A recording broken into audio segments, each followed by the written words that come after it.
Hello, everybody. Richard C. Wilson here with Billionaires.com and our Pro Athlete interview series. We have with us here today Fran, who is a Hall of Fame NFL quarterback legend. He's also someone who has broken through in business, started businesses before he even started his NFL career. Not one of these people that made hundreds of millions playing and then later on got into business. He's been at it for a long time. We've got an exciting interview with him here today. Just a few things that you may want to know about Fran. He is a serial entrepreneur. He started over 24 businesses. He's been in the Super Bowl 3 times. He's won the NFL MVP award. He was the first athlete to host Saturday Night Live. He also introduced Tony Robbins to the world as a peak performance coach in infomercials in the late 1980s, and he introduced Tiger Woods to the world on TV when he was just 5 years old as well. He has a legacy in leadership, and just reviewing like the insights and lessons on their website, some of the things that they talk about, the values they stand for, is that business is here to help people. There's no silver bullets. You have to reinvent yourself every day. Stay hungry. Don't get complacent.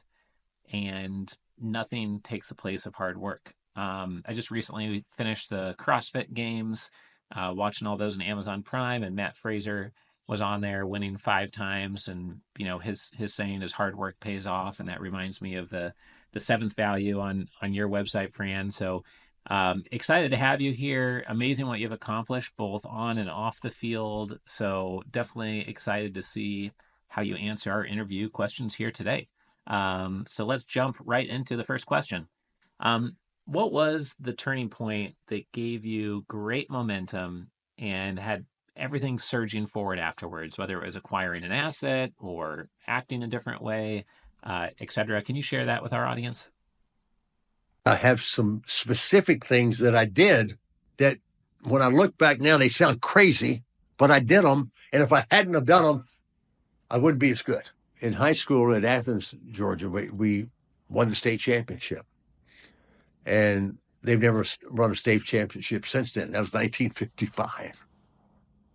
I went to college at Georgia, right across the street of Athens, Georgia. I was recruited by a lot of schools, Georgia Tech, Auburn, Florida, South Carolina, whatever. But Georgia didn't have a good program, a good team at that time. They really didn't. Their coach had been dysfunctional. He'd been there 20 years, and he just didn't work as hard then as he did before, I guess, because Georgia was awful.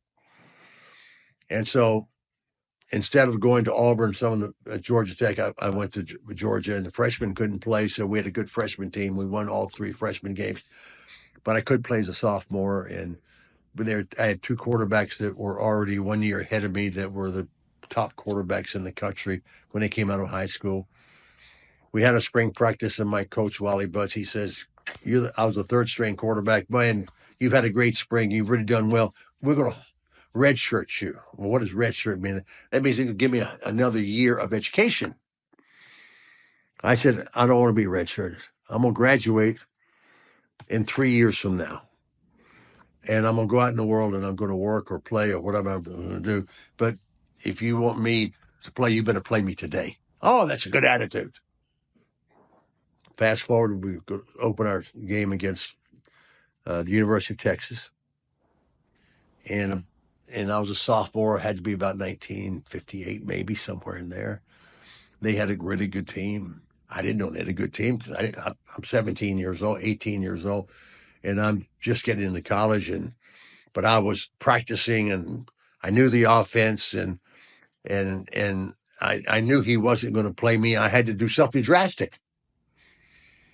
And so I am the 3rd-string quarterback. I know what the program is. And we played them, and we're at the middle of the second half. We're down 7-0. And they're punting to us. And I'm on the sideline standing next to my coach, Wally Butts. Hey, you got to put me in. Charlie Britt, the other quarterback, I think he's tired. He's limping. He may be hurt. Let me give him a little relief. Let me go. I'm just pestering and pestering and pestering. I'm 18 years old. He won't play me. And finally, they punt to us, and we fair caught the ball on the 5-yard line. That's a no-no. We got 95 yards to go to make a touchdown. We hadn't even made hardly a first down that night. And I look, I'm right in the 50-yard line, standing next to Coach Butts. And the quarterback, Charlie Britt, who was playing, was still on the bench. And I saw him on the bench, and I'm standing next to the coach. I ran from the 50-yard line down to the 5-yard line. I put myself in. Now it scares me a little bit when I tell the story. My teammate said, what are you doing? You're supposed to be red-shirted. You're not, da, da, da, da. I said, shut up. We got 95 yards. We got to score. I think we took 21 plays. Little short passes here, little short passes there, a run or two, and we're down to the 5-yard line. It's fourth down, and we could have kicked an extra point, or we could kick the field goal. And so, but I didn't want to kick a field goal. I wanted to score a touchdown to tie the game up. So I scrambled a little bit back and forth. And there was a end named Aaron Box who's over in the left corner of the end zone, had a little bit of room. I threw it, and he caught it, and we scored a touchdown. We're behind 7-6. It's the first year of the 2-point conversion, so I could have a 2-point play or I could kick an extra point. They sent in the extra point kicker, Durwood Pennington. I waved him off. I'm 18 years old. I waved him off. I told my players in the huddle, I said, if we don't make this 2-point conversion, I'm going to have to take the Greyhound bus from Austin, Texas to Athens, Georgia. And so anyway, I called a play. I scrambled to the right. I moved it back. I threw another pass. Completed it for a 2-point conversion. We're up 8-7. We're in the middle of the third quarter. They drive down, and they're in the middle of the fourth quarter. They score. Coach Butts put the other player in. And I went nuts. And from there, I was going to transfer. And my freshman coach talked me into staying, and then I played for the rest of and we won an SEC championship. If I don't do that, if I don't take that initiative, I may have never played. So what's the story? The story is this. Get in the game. You can't make things better if you're on the sidelines. You got to go and be in the game, whatever the game is. And that's how you learn. That's how you function. And that's how you bring some energy and some knowledge and some victory to what you do. I started over the years, maybe 24 businesses. I started my first ones when I was 25 years old. And it didn't work. And it was a food place here in Atlanta called Scramblers Village. It just didn't work. Then I had a guy from New York. He had some technology in his company. He was bankrupt, not a big company, didn't do much business. Somehow I got to know him, and he said, would you just take over my business? And I did. And he stayed and worked with it, but we took it out of bankruptcy. It was a technology business. And so it was some kind of then state-of-the-art technology. And so anyway, I learned a little bit of technology then. I had one guy who was a technology guy, and we went around for about 2 years, and I'm retired. I'm going full go in here, and we just couldn't make it work. We didn't have the marketing. We didn't have the way to get to the potential customer. And so I asked my guy, I said, then tell me, we got to do something about it. We got to get a partnership. We can't do it by ourselves. He said, well, IBM would be a perfect partner. IBM. This is 1980. IBM was the FANG stocks in one. They were it. They were the king of kings, lord of lords, the most successful company of that era that's ever been. And I said, IBM, with all their money and all their success, they were Microsoft, they were Apple, they were Google, they were all these things, NVIDIA. And these guys are going to help. They're going to want us to work with them. and our revenue was maybe 75,000 a year, and we were losing about 200,000 a year, and that's all my money. I don't even know how I had that much money, but I did. So I said, we got to get help. We can't just stand here. And so then he makes the IBM thing. I said, hi. He said, do you know the chairman? I said, I don't know him, but I'm going to call him anyway. And so I called the chairman of the board of IBM, and he was a lovely guy. And so I called his secretary, and I said, can I speak to your boss? And she said, well, who are you? I said, my name is Fran Tarkenton. I used to play football. Will he know you? I said, I think maybe he will, but I don't know, but I think he will. His name was John Akers, and he was a wonderful guy. And so he gets on the phone and he talks. He wants to talk a little football, a little that.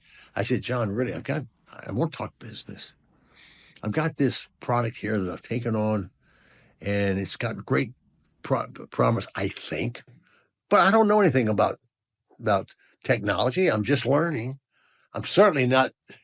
Here you are, the greatest technology company in the world.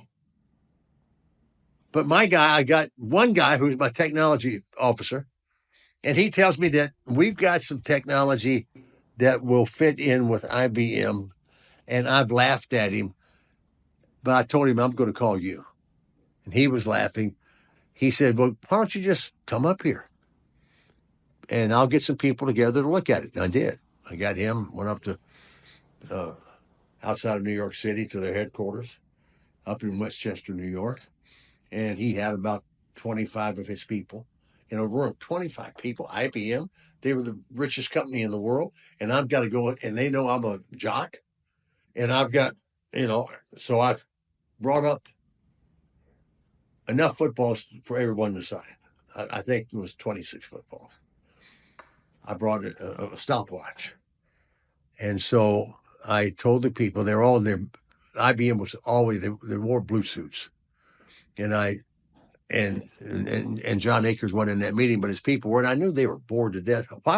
Why would he have us waste our time to talk to him? He's a jock.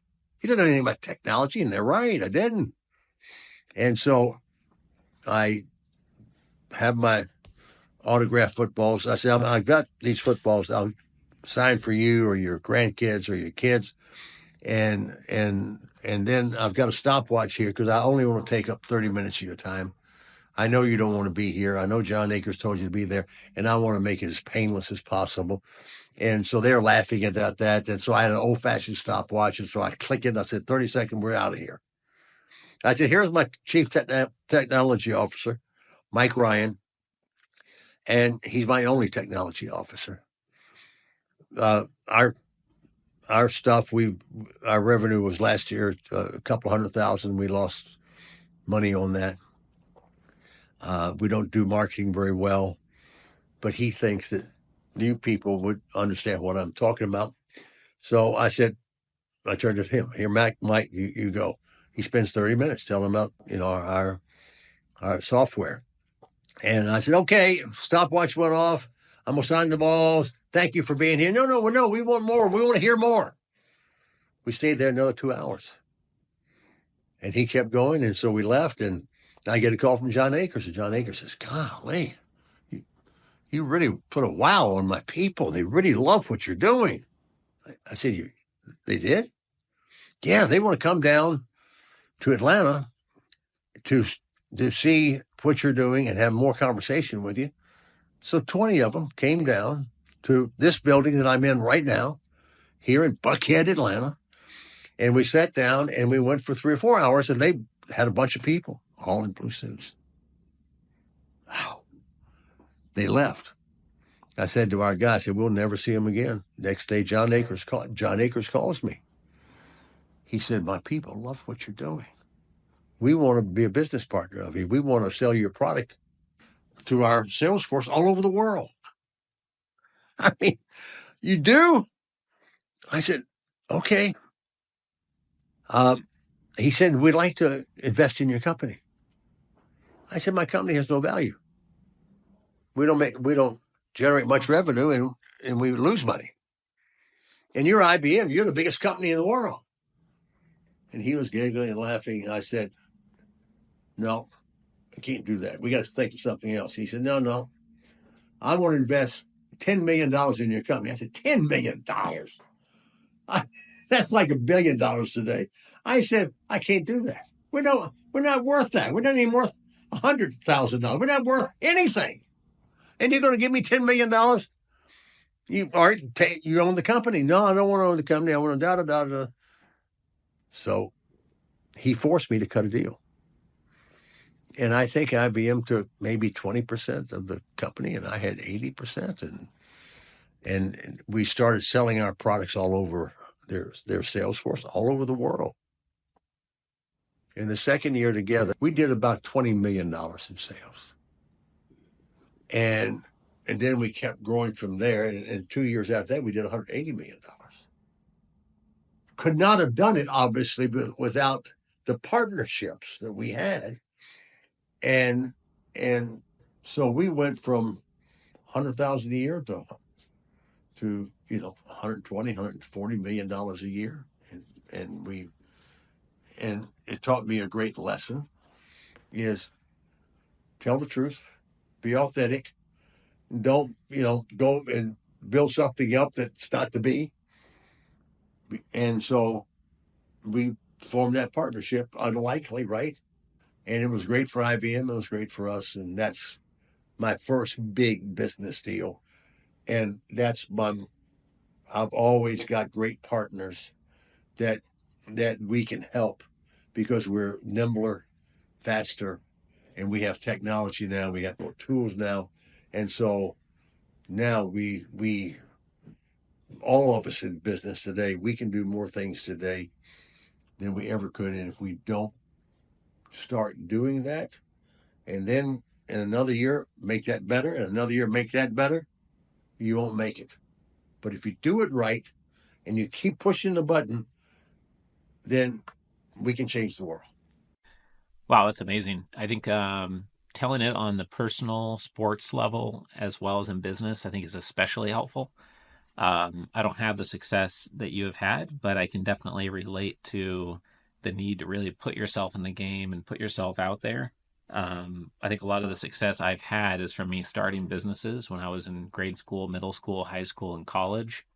And some of the best job opportunities and career opportunities and business opportunities came from me seizing an opportunity, reaching out to everybody in the yellow pages in a certain section, or everybody in the Chamber of Commerce, or to every billionaire about interviewing them for billionaires.com, et cetera.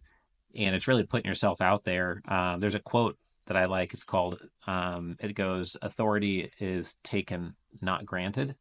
And when you put yourself out on the field and you just go and put yourself into the play, I think that level of initiative and passion and confidence is really what's needed. And I recently read the book called Be Useful by Arnold to my daughters. And in that book, he says that everybody doubted him and laughed in his face when he said he wanted to be a big star in Hollywood. They said, I can't even understand what you're saying right now. How are you going to be a star? And they tried to give him supporting roles or have him be a bouncer at the entrance to a dance club or a German soldier. He kept on turning those down and says, no, I want the main role. And he really put himself out there and went straight for his goal, just like you. You didn't want to be a red shirt your first 2-3 years. You wanted to be on the field playing and show what you could get done, right? So that's great. Appreciate you sharing that. And I guess the story with IBM going from a couple $100,000 in revenue and losing money to doing 20 million in revenue and then growing to 80, 100 million plus in revenue. That's a life-changing move. And I guess having the courage to just get 30 seconds with IBM to hear your idea was what made the huge difference, right? You put yourself on the field, you gave yourself a shot at making that happen, and then everything from there unfolded and became big. So that's awesome. Appreciate you sharing both of those stories. All right, my second question is, what is the most valuable strategy that's worth far more than $1 million that you wish somebody provided you with earlier on that you could share here now? I was a sponge. I asked questions going back to my childhood of having the wagon to take the groceries for the little old ladies in Washington, D.C. I had paper routes. Uh, all my football, I got to be a better player because I talked to the great legends of pro football. The John Unitas, who was a hero of mine, spent a lot of time with him. A guy named Y.A. Tittle, who played for the Giants, spent a lot of time with him. There was a great quarterback at the Bears who of the 40s and 50s named Sid Luckman. And I reached out to all those people to find out they're the elite, right? How did you do that? And they wanted to tell me. And I wanted to listen. And so therefore, I was a sponge. I went out and did that all of my life of playing and all my life up to right now. I'm not smart enough now. I wasn't smart enough then. I want to be the smartest quarterback there ever was. Because I had to call my own plays, and what I started doing is putting in the offense on the teams I played with, the New York Giants in New York, and also back to the Vikings when we went to 3 Super Bowls in about 5 years.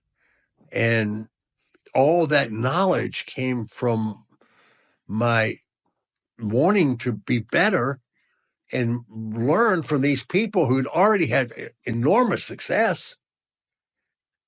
And that was kind of my mantra all my life, still is. Uh, I played in a lot of Pro Bowl games. And so we had a group of players from one part of the NFL against another part of the NFL. We played in the LA Coliseum, and we had one of the coaches. So my coaches in successive years were Tom Landry of the Cowboys, Hall of Fame coach, Vince Lombardi, who we played against at Green Bay, Don Shula, who was the Hall of Fame coach for Miami. And when we went to these 1 week to work out to play in the All-Star games, I would talk to those people every day. Tell me your philosophy of offensive football. Why do you do this? Why do you do that? Why do you do that? Why do you do that? And so I took that time to get smarter because these are the best coaches in football. I already talked to the best quarterbacks in football. They made me what I was. It wasn't me. It was them. I've never lost that need to be better. I don't know everything. I want to know more. I want to be smarter. I want to be more efficient. And now in business, it's about marketing, right? In football, you got to score points. I can do that either by throwing it or handing it off somebody, or maybe our defense makes a play. But we got to get points. So we got to build it around how do we survive and how do we succeed? Business is no different. It's all marketing, really. If we don't have a way to go to market and find people efficiently to use our products, and if our products don't work, it doesn't work, right? We got to have products that work. They can help them solve problems, and in the marketing, help them get in front of more customers more efficiently and get more sales. Wow. You know what's fascinating is I know you've only listened to one or two of the 45 billionaires that I've interviewed so far, and you've probably read a dozen or 2 dozen, if not more, of the 120 books authored by billionaires I've gotten through so far. But the number one thing is that they are voracious readers, learners, and sponges, exactly like what you just said. And it's interesting how common that comes up. And a lot of it does come back to, I think, the thirst to be successful, right? The hunger, the ambition, wanting to learn from those that are exactly where you want to be in the future. It's hyper specialized knowledge. You're not just learning football, you're learning from some of the greatest quarterbacks ever, some of the greatest coaches ever. So yeah, interesting, right on trend with what we've heard from many others that have reached a level of success that you have. And I think it's that constant improvement, the constant iterations, always getting more efficient, more effective, dialing in the mindset, philosophies. Really interesting. And I guess what you're saying on the business side is that it's not just being more efficient and effective. As if you have a product that's very effective, then it's like, how do you get distribution? How do you get marketing? so that it gets in the hands of potential clients. So awesome. Yeah, great feedback, great advice. I'm sure a lot of people will benefit from hearing that. Now I want to get to my third question. So what would you say is the number one most costly mistake you have made or you've seen other founders, investors, or people make throughout your career, either professionally in football or in business? Here is the mindset that I think all of us have to have. I know that I've got to have this. There are a lot of people out there, I want to sell. I want to get customers. Whether the product they need, if they need the product, and maybe they need one of the products, well, I'm going to sell them 10. A lot of people do that. That's totally the wrong way to do it. The right way to do it is to be able to, with a mantra, if I cannot help you make with my tools and our strategies and our technology, if I cannot be able to help you grow your business and get more customers efficiently, I don't want to work for you. Well, you're supposed to have sales. Some people think that I'm a pretty good salesman. I've never sold anything in my life. And when I go in to talk to people about my businesses over the years, I say, this is what we do. This is how we do it. And does this make sense to you or not? And if it doesn't make sense, I move on. I don't try to twist anybody's arm. I don't have a sales rally going forward, a good closing argument. I have no interest in working with people that don't want to work with me. And some don't. And I'm not naive to know that I can solve every problem there is in the world. But we tell people the truth and we work with them and we have a lot of successes, but our successes turn into more opportunities. We never stop the process. And when you stop the process, it all stops. Back in the day, we had Sears Roebuck, we had J.C. Penney's, Montgomery Ward's, and all these shops. On the wall of my office that we're in right now, I got 3 personal letters from Sam Walton, who was the founder of Walmart, the greatest businessman I think that ever lived. Sam Walton he was a store manager at J.C. Penney. He had an idea of how to be more efficient in that business. And so he wanted to start Walmart. He pitched it to J.C. Penney and all those companies I just mentioned. None of them wanted to touch it. He started it when he was 51 years old in Bentonville, Arkansas. And he built efficient buildings, not fancy Dan things. And he put the right products in there and he had the right strategies and so forth. And he did that. He had no technology. And 21 years after he started, he was the highest revenue business in the world. He had 8 zillion Walmarts, a lot of Sam's Clubs all over the world. And in 21 years, at 72, he died. I look back at him. I've got those letters he wrote to me on my wall. I got pictures of me going to his stores to open stores up. And I've been open 40 stores or went to 40 stores with him. And he'd walk around the place and talk to the people. How you doing? What products are working? What products are our prices right? Are they too high? They're too low? He was out there. This brilliant guy was brilliant because he asked questions. He was curious. It was what you do. And he was a great role model for me. And it's a shame he died so young, but with no technology. In 21 years, he became the number 1 company in the world. It wasn't new technology. It wasn't Apple. It wasn't Google. It wasn't Microsoft. It wasn't NVIDIA. It was blood and guts. And that foundation of who he was. He didn't go to Harvard Business School. He didn't go to the Ivy League schools, but he learned it out in the field. Everything you learn is out in the field. Talking to prospective customers, your own people, and so forth, to be able to solve more problems and do it efficiently. So I owe whatever success I've had to Mr. Sam. Well, God, you've learned. Yeah, you're 84 plus year. Yeah. And I'm still learning at a faster clip today than I ever was before. And that's fun. It's fun when you go out and you help people do better. That's the mission of business. Got it. Great. So basically you're saying, explain what you do, be honest about it. If it's not a fit, you're not trying to convince them to buy something they don't really need or to buy more than what they need. Ask a lot of questions, find a mentor. And you're basically saying that Sam Walton was a huge part of your success, a mentor, somebody that you modeled some of your work after.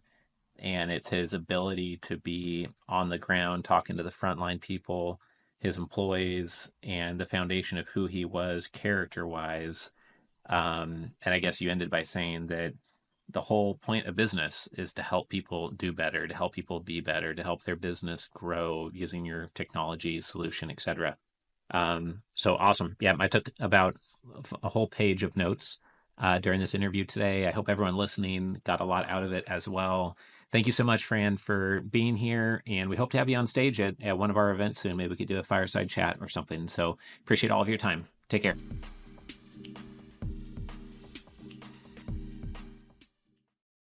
If you are a founder, raising capital, developing real estate, or you're an investor, would love for you to get involved in the Family Office Club. I've run this community for 18 years now. We've hosted 300 live events. We have 17 million social media group members and followers. We have the #1 YouTube channel on family offices. We have the #1 most popular podcast on family offices. You can learn more about us and our membership options at familyoffices.com.